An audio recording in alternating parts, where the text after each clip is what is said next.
Mariela de Negri Coria, doctora en Psicología, directora del Núcleo en Ciencias Sociales y Humanidades de la Universidad de la Frontera, ha sido reconocida nacional e internacionalmente por su aporte al desarrollo de las ciencias sociales y por sus investigaciones sobre las sociedades de consumo. En este capítulo de El Café conversaremos sobre las investigaciones en el área de ciencias sociales y humanidades para el desarrollo de la sociedad y de las personas, así como los estilos de consumo de Chile, uno de los países más abiertos al libre mercado de América Latina. Bienvenidas y bienvenidos a El Café.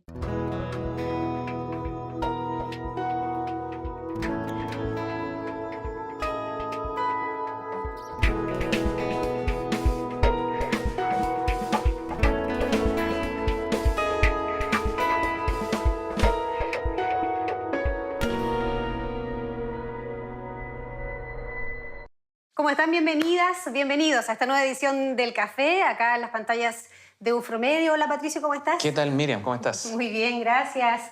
Ustedes ya lo vieron, estamos con la doctora María Elena de Negri, directora del Núcleo de Ciencias Sociales y Humanidades de la Universidad de la Frontera, una institucionalidad que se ha creado acá dentro de la UFRO hace poquito tiempo y esperamos que nos cuente en qué consiste el núcleo. Sí.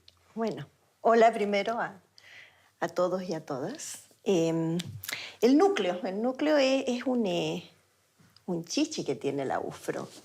Se creó hace 2 años, todavía no tenemos 2 años, en el marco del convenio de desempeño en Ciencias Sociales y Humanidades.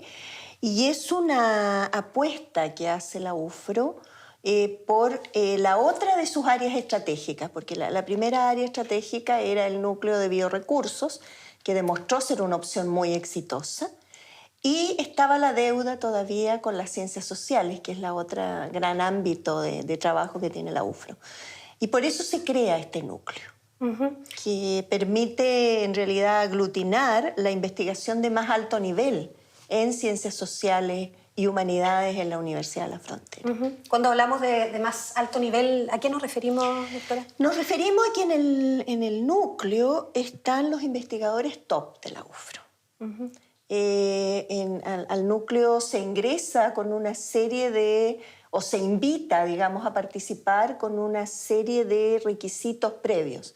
Y uno de esos requisitos para los investigadores es tener una productividad sostenida en publicaciones indexadas de alto nivel. ¿Cuáles son las temáticas más importantes que desarrolla el núcleo? A ver, el núcleo en el fondo desarrolla su quehacer mediante los investigadores. Tenemos investigadores adscritos directamente que viven, digamos, en el núcleo. Tenemos investigadores asociados externos que pertenecen a las distintas facultades. Tenemos centros de investigación también y tenemos líneas de investigación. Y todo eso está focalizado, yo diría que las grandes temáticas, por una parte, están vinculadas a temas de riesgo ambiental. Hay un grupo importante que trabaja en esos temas. Territorio y desarrollo, ¿ya? Temas de violencia, violencia entre jóvenes, violencia en la pareja. Temas de género también son muy importantes. Temas también vinculados al impacto del consumo en la vida de la gente y una línea que para nosotros es especialmente querida porque fue con la que partió además el núcleo, es la línea de estudios de la memoria social, que aborda el tema de los estudios de la memoria traumática, digamos, de nuestro país, producto de las crisis y de los quiebres sociales. Estas son líneas estratégicas. ¿Cómo funcionaban antes de que existiera el núcleo? Funcionaban por su cuenta, funcionaban con poca sinergia entre ellas, habitualmente también con pocos recursos de apoyo. O sea, los investigadores siempre hemos investigado, tengamos recursos o no tengamos recursos.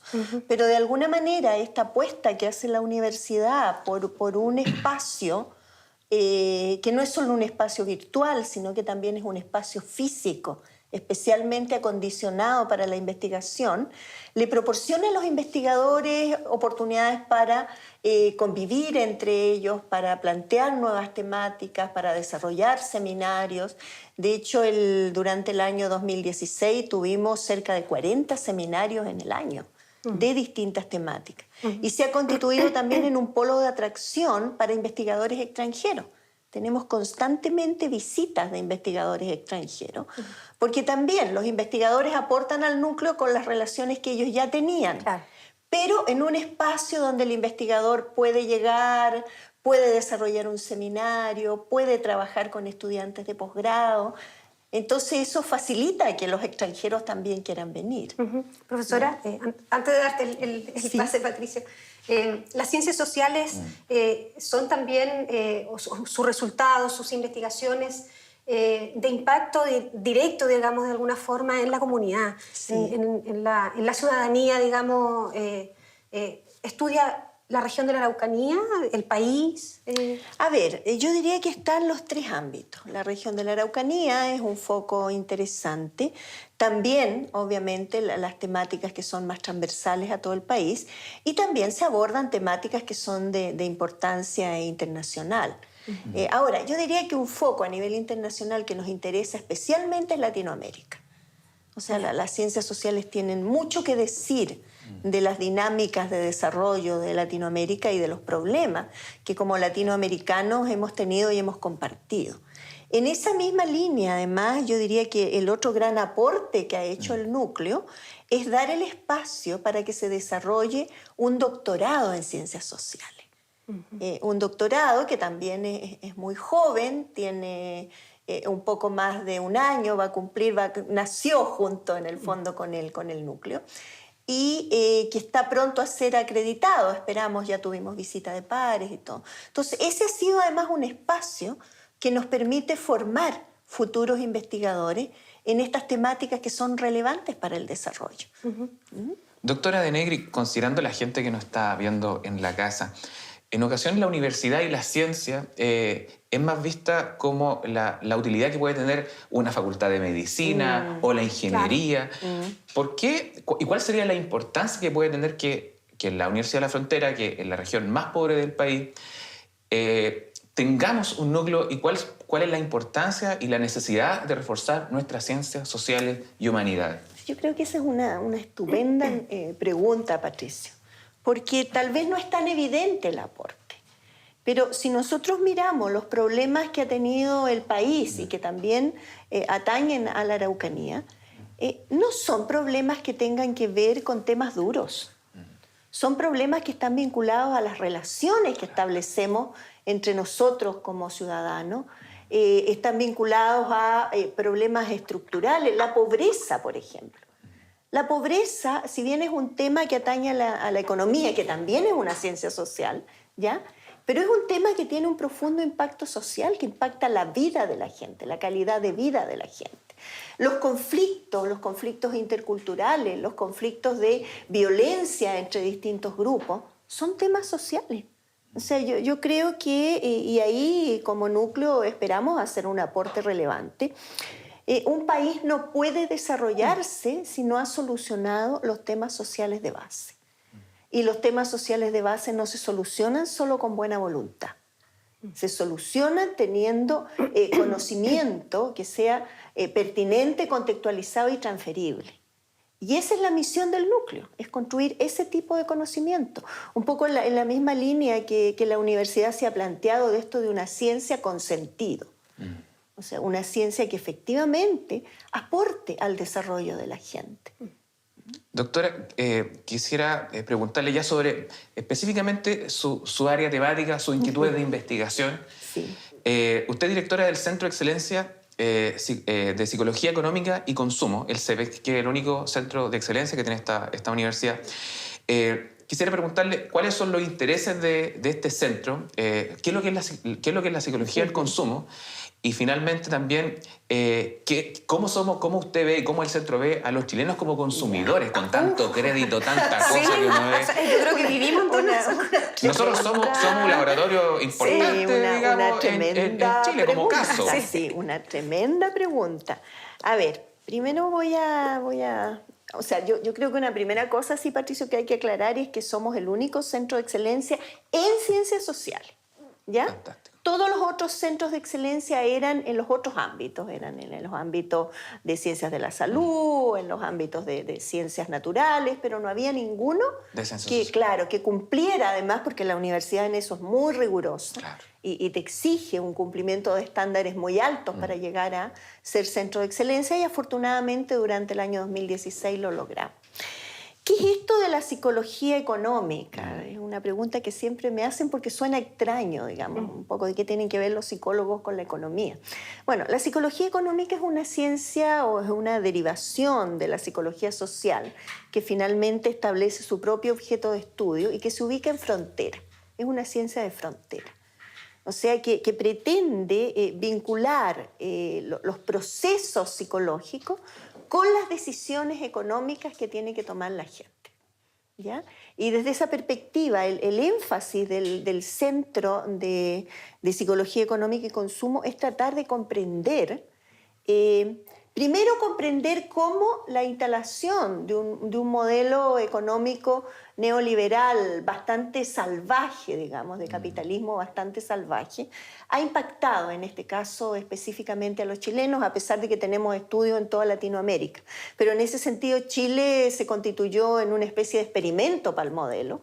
El modelo económico neoliberal no ha sido aplicado con tanta postura ortodoxa en ningún otro país latinoamericano. O sea, somos los más capitalistas de toda América Latina.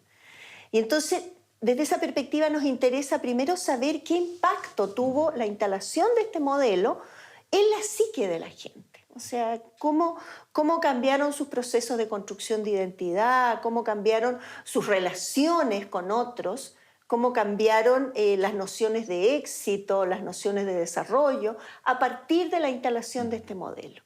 Y lo otro que nos interesa también es ver cómo logramos que transitemos desde consumidores hasta ciudadanos, que es el ámbito que nosotros hemos llamado fundamentalmente de educación financiera crítica, que es otro de los temas que nos preocupa mucho. Porque en Chile se dio una particularidad, que se instaló un modelo que requiere mucho de la toma de decisiones, además individuales, porque es un modelo fundamentalmente individualista, pero a la gente no se le preparó para eso. O sea, recién ahora estamos incorporando en los currículums educativos algunos contenidos vinculados a educación financiera y a economía, ¿ya? Recién este año, el año 2016, parte en Chile funcionando la Comisión Presidencial de Educación Financiera. ¿Ya? Por lo tanto, ahí tenemos una deuda pendiente como país porque entregamos a nuestra gente atada de pies y manos al modelo. Y eso suena muy pertinente porque las tasas de endeudamiento en Chile son terribles. O sea, hay personas que están 3 veces endeudadas lo que ganan. Sí. Los casinos hacen presión por instalarse porque justamente la gente, al no tener mayor criterio, digamos, son presas fáciles de este tipo de... Sí. Mira, yo creo que la instalación de este modelo nos cambió como chilenos. Si nosotros miramos cómo éramos antes, éramos una sociedad, yo diría, bastante austera, porque veníamos además de una tradición más bien de una sociedad agrícola, y la sociedad agrícola tiene ciertas particularidades, y una de esas es el ahorro, porque tú si vives en esas condiciones, tú sabes que tienes que ahorrar para que te alcancen tus recursos para todo el año. Y de repente se instala este modelo que tiene una particularidad además, que el centro del modelo es el consumo. O sea, de hecho el modelo no se sostiene si no hay esta centración en el consumo. Por eso que cuando bajan algunos indicadores como el índice de confianza del consumidor, todo el mundo enloquece, digamos, porque se muestra que uno de los ejes fundamentales del modelo está fallando, ¿te fijas? Entonces, ¿qué implica el consumo en la vida? Implica que tú empiezas a construir ahora tu identidad en torno al tener y no al ser. Y eso implica además que eso es transversal a todas las capas sociales. Claro. O sea, el materialismo, el consumo impulsivo, esta necesidad de tener la encontramos desde la clase social más baja hasta la más alta. Pero obviamente además en un contexto, porque a Chile hay otra cosa que lo caracteriza, y son las profundas brechas de desigualdad. O sea, un contexto en el cual se homogenizan las aspiraciones, pero los ingresos son muy desiguales. ¿Cómo se expresa finalmente esta psicología o este plan de poder enseñar a las personas a tener una mejor relación con el dinero y con el consumo? ¿Qué hace el centro y qué hace usted particularmente en torno a capacitaciones? ¿Cómo trabaja con...? Sí, mira, nosotros en primer lugar, yo te diría, nosotros llevamos 15 años ya trabajando en esta temática. O sea, empezamos, yo digo, a predicar cuando nadie hablaba de esto, cuando todo el mundo estaba fascinado con el modelo. Claro, y además cuando decíamos que éramos los jaguares de Latinoamérica y todo eso. Y nosotros empezamos a poner el énfasis, oye, ojo, algo está pasando aquí. Entonces hemos tenido, yo diría fundamentalmente, primero una trayectoria bastante amplia en investigación, en levantar una especie de radiografía del consumidor chileno, pero levantarlo no solo pensando en los adultos, porque hay otra particularidad que tiene el modelo, es que se han incorporado segmentos de consumidores que no eran los tradicionales. Los jóvenes, los niños. Los jóvenes y los niños. Los jóvenes y los niños. Ahora, uno dice, pero ¿por qué si resulta que los jóvenes y los niños no tienen ingresos propios? Pero si tú lo influyen, o sea, si tú lo miras desde otra perspectiva, son el sueño del pibe, como esa película antigua de cualquier mercadólogo. Porque los niños y los jóvenes son 3 mercados en uno. Sí. Son primero un mercado presente, porque los niños manejan recursos. O sea, con todo lo que los papás les van dando, manejan recursos. Y toman decisiones solos. Eso nos ha mostrado nuestro estudio. Y en la Navidad es muy dramático esto, porque dramático. Los niños ven televisión, en la Navidad hay una sobreexposición de temas, de productos, y finalmente, claro, también, y yo no soy padre, pero supongo que un papá tiene que ser sumamente complicado, que un niño que se portó bien, que se sacó buenas notas. O sea, claro, no se transmite, digamos, valores, si se puede señalar, exacto, que estaban asociados a los premios, al regalo, al... Exacto. Claro. No, Claro, es que fíjate que esa es otra característica, porque los niños además son un mercado de futuro. Y yo diría que eso es lo más perverso del sistema. Los niños y los jóvenes también. Porque si yo te fidelizo a los 5 años o antes para que tú tomes Coca-Cola, mirando las expectativas de vida y de salud y de todo, tengo por lo menos 60 años de consumidor cautivo. Entonces, y una generación un también negocio. próxima. Y una generación, claro, que además le va a transmitir a la siguiente generación.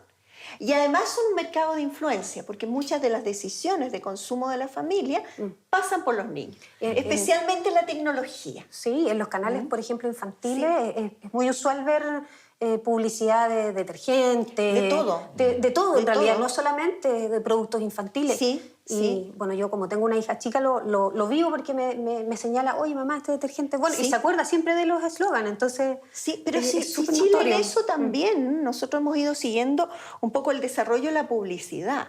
Y hace algunos años empezó a cambiar la publicidad. Y aparecieron ciertos personajes ancla en la publicidad que no habrían sido esperables hace 20 o 30 años atrás. El que marcó el primer hito fue el perrito de Lipigas. Claro. ¿Ya? Sí. El perrito de Lipigas no fue pensado en adultos. El perrito de Lipigas estaba pensado en los niños, porque eran los niños los que decían, mamá, compra el del perrito. ¿Ya?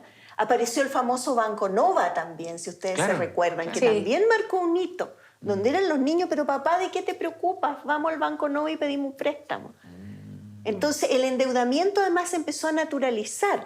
Una cosa que a nosotros nos ha preocupado de las investigaciones con niños, ahora estamos trabajando con adolescentes, es cómo se naturaliza el endeudamiento desde que son muy pequeños. Tú te preguntarás, ¿pero cómo si ellos no tienen tarjetas de crédito? No, pero ellos empiezan a pedirle dinero prestado a los compañeros, a los papás, a los amigos, desde que son muy chicos. Y la lógica que está detrás de eso es bien particular, porque cuando nosotros les preguntamos, bueno, ¿y qué haces cuando pides dinero prestado? Bueno, dicen, yo espero que me llegue la mesada, lo pago y así puedo volver a pedir. Que es la misma lógica que después tenemos los adultos. O sea, recibimos el sueldo, pagamos las deudas y nos volvemos a endeudar. Entonces, eso de naturalizar el endeudamiento como un comportamiento natural para no privarte de lo que tú quieres, es muy peligroso como sociedad. Doctora, pero ¿cómo se logra eso bueno, hay hartos años también de este modelo instalado en Chile, pero ¿cuáles fueron los mecanismos que se utilizaron para empezar a introducirlo, digamos, en la cultura del chileno? Porque ya es cultural esto de darle más valor a las cosas materiales que Sí. lo vemos en las noticias, incluso hasta en antecedentes judiciales donde dice uno, oye, pero se robó esto y le dieron 5 años, mató a una persona y le dieron 1 año. Sí. Es como, uno suele hacer esas asociaciones. Sí. Mira, yo creo que la otra gran cambio cultural que nosotros tuvimos es cuando ingresaron los malls. Los malls cambiaron nuestra vida social. Los malls se constituyeron como el eje de la vida de la familia.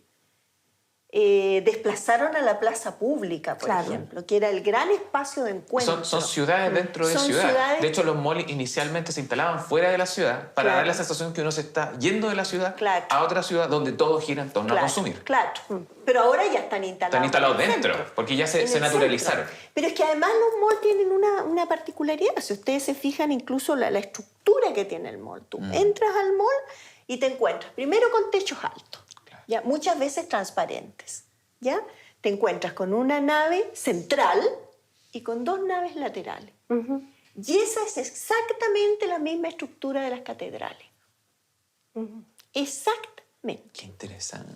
O sea, los malls están pensados, porque no es al azar, están pensados para evocar la misma sensación de seguridad, la misma sensación de entrega, la misma sensación de paz, de reunión, de comunidad, de comunión, que te entregaban antiguamente las catedrales, a donde tú ibas cuando tenías pena, cuando querías refugiarte, y ahora la gente va a eso. Y en Temuco yo también lo creo en otras ciudades, al tener también una escasez de espacio público que si bien hay que reconocer que se han ido recuperando, pero en los últimos años, uno de los pocos lugares de encuentro familiar, incluso hay familias que pasan la tarde con su hijo en el mall y toman desayuno, almuerzan, compran un par de cosas. Uy, eso de hoy tengo pena, me voy a ir a comprar algo.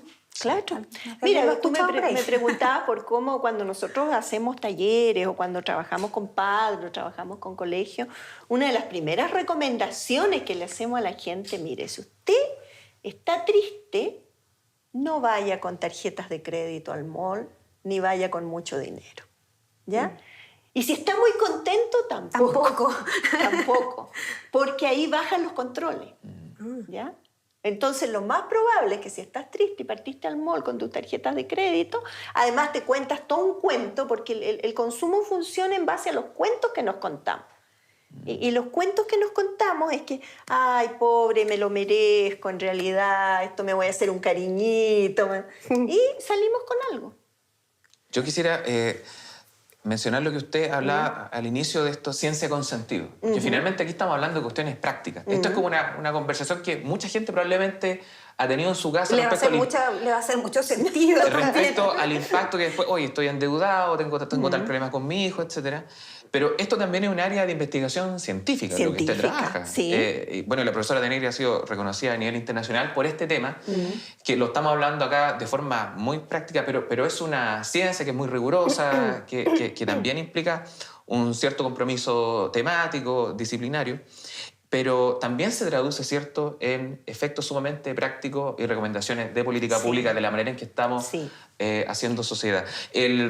La idea de tener un núcleo, retomando, también tiene que ver con esto, en cómo la generación de conocimiento científico desde las ciencias sociales pueda tener una usabilidad, una transferencia, poder aportar a conocernos como chilenos. Sí, esa es la idea. O sea, la idea es que no sea una torre de marfil, sino que sea una oportunidad de...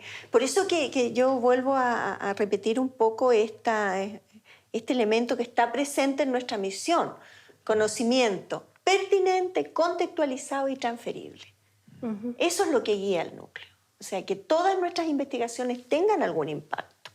Por ejemplo, tenemos una línea de investigación que trabaja los temas de violencia y que específicamente ha ido trabajando mucho los temas carcelarios. Ya el tema de la violencia en la cárcel y además el tema que ha estado, yo diría, bastante en la mira, esto de cómo se establecen las relaciones al interior de la cárcel y las condiciones de vida al interior de los recintos carcelarios. Bueno, esa temática, por ejemplo, hace un par de meses atrás se tradujo en que vino un investigador extranjero de muchísimo renombre en el tema, y junto con la investigadora nuestra armaron un seminario para gendarmería.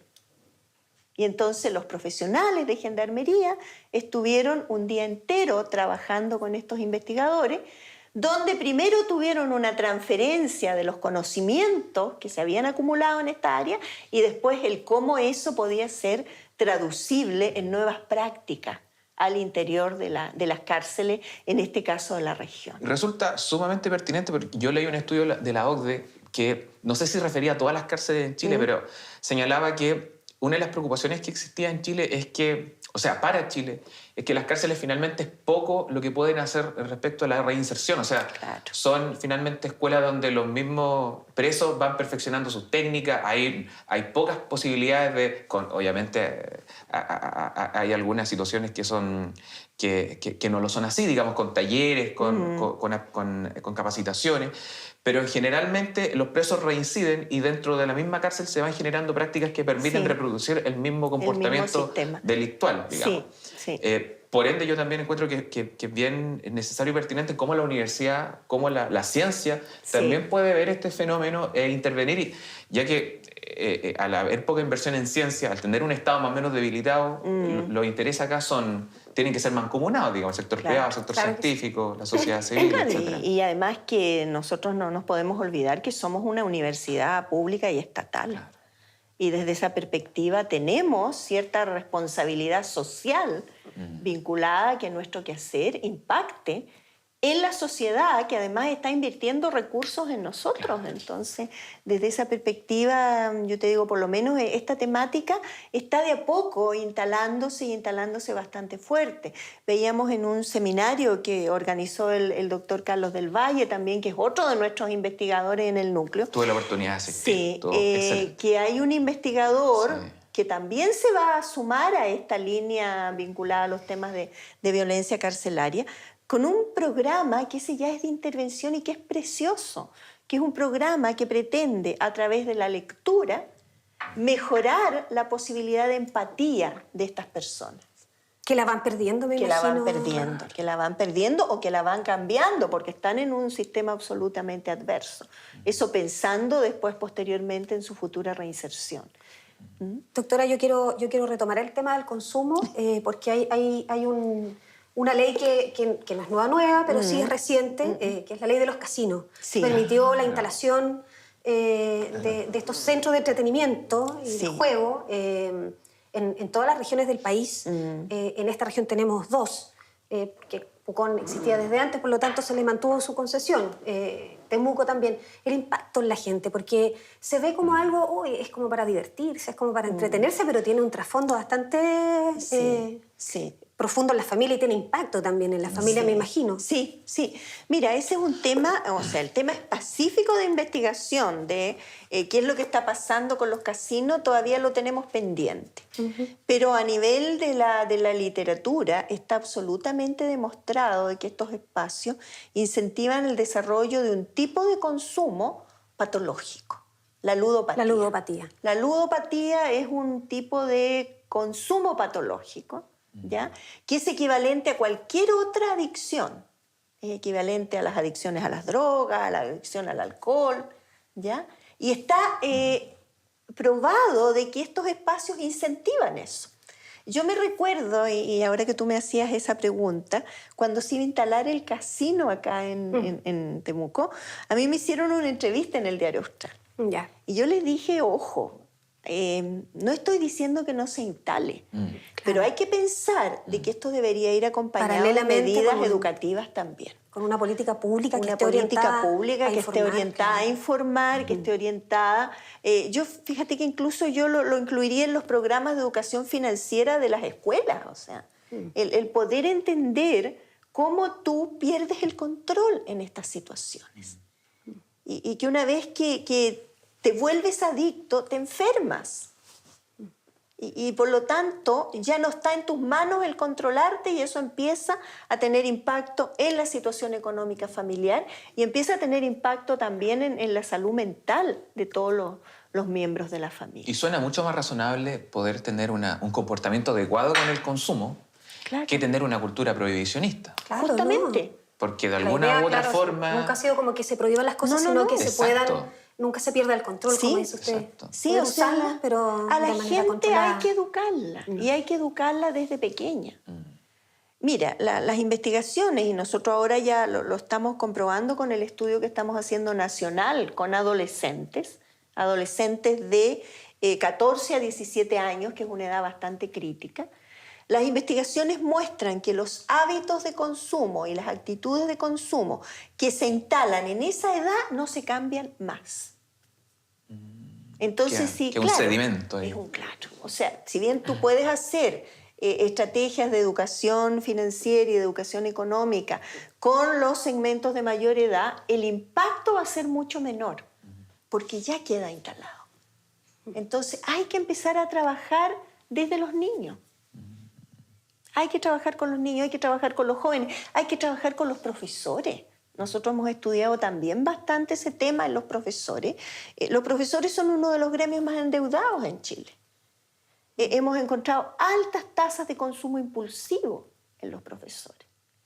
Y además porque son un gremio muy presionado hacia el consumo, Exacto. porque tienen que mantener una cierta imagen. Exacto. Claro, como nos decía un profesor, yo no puedo darme el lujo de no tener un computador de última generación, porque si no mis estudiantes van a pensar que el obsoleto soy yo. Claro. Entonces, eso está muy instalado en los profesores. Y lo que muestra la investigación es que profesores consumistas educan estudiantes consumistas. Interesante. ¿Sí? Y sin embargo, en los planes de estudio de formación inicial de la mayoría de las universidades del país, no es un tema que esté presente. Es un tema que está presente en la UFRO, sí. O sea, yo diría que la UFRO, y después se nos sumó la Católica, porque tenemos relaciones de colaboración entre ambos, son las únicas carreras de pedagogía en el ámbito de la historia y de las ciencias sociales que incorporaron obligatoriamente un ramo vinculado con la educación financiera. ¿Es adrede, doctora, esto de la política Mira, pública que sea así como tan... Yo siempre Tan digo abierta, que tan si liberal. que si uno creyera en la teoría de la conspiración, tendería a pensar de que hay algo ahí. De que hay algo ahí. Porque como a nadie se le va a ocurrir, sí. digamos, volviendo al tema del casino Sí. o de los malls. Sí, que iba a o haber de un la impacto. entrega de tarjetas de crédito a los estudiantes A los universitarios. Una locura. Que es Eso es ¿Cuántos absurdo. años sin ingresos? Sí, pero son ya. potenciales compradores. Claro, Y salen claro. endeudados. Sí. Ya están endeudados al salir. Claro, y fíjate que no solo el tema es que salgan endeudados, sino que el tema es que las investigaciones también muestran de que habitualmente la gente tiende a quedarse en el primer banco en el cual le ofrecieron y lo acogieron. Entonces tampoco es al azar. O sea, yo creo en ti cuando tú no eres nada y por lo tanto espero que después cuando tengas ingreso tú creas en mí. Claro. Qué interesante. No. Estamos con el tiempo Ah, así ya, chucha, muy justo, ¿qué? estamos muy entretenidos. Así que Sí. esperamos tenerla en otro capítulo porque de verdad que es un tema muy interesante que sabemos que a las personas que nos están viendo también les va a servir mucho. Sí. Pero Patricio tiene un Sí, bueno, siempre, regalo, siempre sí. es interesante hablar con la profesora De Negri. Vamos a hacerle la entrega del libro Carta para Muchos, que es de Gabriela Mistral, de una edición preciosa, realmente linda, Sí, que hermosa. hizo nuestro amigo de Ediciones de Universidad de la Frontera. Para usted, Qué profesora. cosa más linda. Un agrado tenerla, Muchas tenerla acá. Un gracias. agrado. Yo quiero Muchas dejarle los gracias. últimos segundos ya para que nos pueda entregar a lo mejor una recomendación. Sé que es poco el tiempo Sí. y que a lo mejor hay hartas cosas que se Sí. pueden recomendar, pero Sí, lo más mira, importante. sí, más que una recomendación, yo quiero compartir con ustedes una primicia. Cuéntanos. Con la Universidad de Chile, que tiene U abierta, hicimos un convenio de colaboración entre universidades y ellos nos pidieron que instaláramos allí un curso de educación financiera y ciudadanía que va a partir en marzo, que va a ser un curso gratuito, abierto a toda la comunidad, con una constancia además de certificación de ambas universidades y donde vamos a tratar todos estos temas. Ah, qué buena Así noticia. que para que estén alerta los que Qué nos muy, están muy buena viendo, noticia. porque va a aparecer eso y es la oportunidad. Esperamos que se inscriban entre 10.000 y 20.000 personas, porque es un perfecto. curso que va a tener cobertura latinoamericana también. Sí, no puedo dejar de Sí. hacerle una pregunta muy cortita. Sí. Cuando se habla de educación financiera, ¿qué se aborda? ¿Se aborda técnicamente lo que es, por ejemplo, los créditos y eso? ¿O también tiene una A ver, suerte de es que capacitación? hay dos miradas de la educación financiera. Una es la que tú dices, o sea, que abordamos solo los contenidos económicos, si tú quieres. Otra es la postura nuestra. Nosotros abordamos, ciertamente, los contenidos económicos porque tienen que estar, Claramente. pero además abordamos fuertemente el cambio de actitudes y de valores. Ok. ¿Ya? Así que yo espero de que gran esa utilidad. Sí, esa Muy y es bien. una primicia que estoy compartiendo Fantástico. con Muchas gracias, Muy bueno. muchas gracias por ¿Ya? compartirlo acá en el café. Patricio, palabras al cierre. No, darle las gracias a la profesora Denegri por acompañarnos. Ella tiene un importante liderazgo acá dentro de la escuela, primero psicología, el doctorado en psicología, hay un magíster, un programa muy bueno. Y ahora estas capacidades se están viendo también reflejadas en este reciente núcleo que tanta falta le hacía a la Universidad de la Frontera. Muchas gracias, doctora. Muchas gracias Muchas gracias por la invitación. acompañarnos. Bueno, Gracias. una invitada de lujo. Esperamos que les haya gustado este programa. Sin lugar a dudas va a ser de mucha utilidad. Así que muchas gracias por acompañarnos. Chao. Chao, chao. Adiós.